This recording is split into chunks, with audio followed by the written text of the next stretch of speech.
Hello and welcome to the Intentional Brief, your weekly video update on the one big thing in cybersecurity news for middle market companies, their investors, and management teams. I'm your host, Shay Colson, managing partner at Intentional Cybersecurity, and you can find us online at intentionalcyber.com.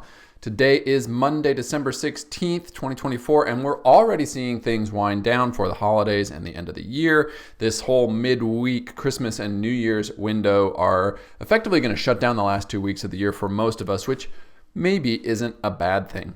I wish I had some good news to lead off the episode today in terms of the things we've been talking about, whether it's Blue Yonder or Salt Typhoon, but nobody seems to have made much good progress in the past week. All Blue Yonder could manage to do was put out another note that the investigation is ongoing and that they've, quote, worked with external cybersecurity firms and strengthened our defensive protocols, unquote, without providing any actual details. Meanwhile, the threat actors are now actively dumping Blue Yonder files, so that's where we are. And actually, this lack of details turns out is part of a larger pattern in this space that we continue to see.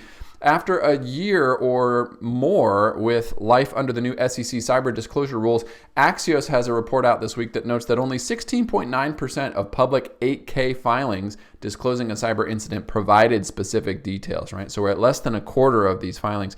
They note also that additionally, only 4% of these filings initially disclosing a cyber incident mentioned material impact, which is the trigger for filing one of these 8K notices with the SEC. And they dug into what actually is contained in these, and it really falls into two buckets. They say only 48% of 8K filings provided any specifics about how the organization was responding to an ongoing incident, while the remaining 52% of filings shared only the same vague boilerplate language about the incidents, unquote. So the pattern here is that the majority of these companies who are filing these incidents over the past year said literally the exact same thing.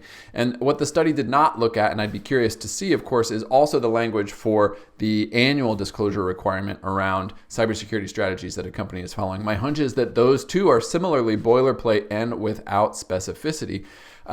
So this becomes a real challenge because the pattern here is that we are not sharing, we are not giving each other a fighting chance around defending against these attacks. And many of us are literally using the same copy and paste language that the lawyers have approved.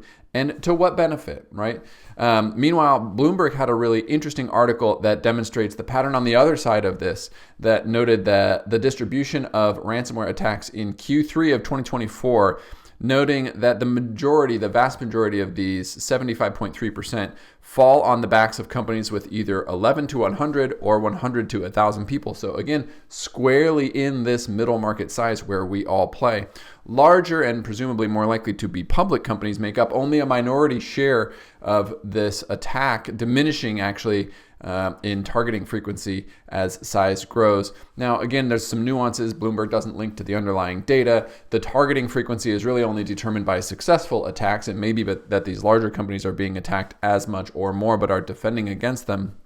But the challenge here, of course, is that when large companies who are being breached file 8Ks that are generic, obfuscationally oriented, and generally not helpful about what happened and how they might have defended against it, it pushes down these externalities into smaller companies who then don't have the benefit of those pieces of information in building their own defenses, and often have smaller teams, have legacy or vulnerable infrastructure, and can't get the talent that they need or that these larger companies are able to find and retain. So again, I'm not saying that a full disclosure in an 8K is a silver bullet, but I do think that more information is helpful to the defenders. And we're seeing now these externalities become a very real challenge for middle market companies. And that pattern is likely only going to increase because, as we know, threat actors do what works. They are ruthlessly efficient in their scope and state of play. And so when they see that these middle market companies are successfully exploited in their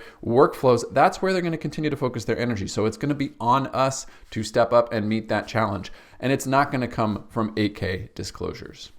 From a fundraising perspective, we're also seeing patterns develop, with this week turning in an almost identical number to last week, raising again $8.8 billion and change in new capital, led by a large single fund. This week, we see $7.1 billion from Carlyle's Third Credit Opportunities Fund pitching in the majority of the new commitments, whereas last week we had the Singaporean Wealth Fund doing the same role.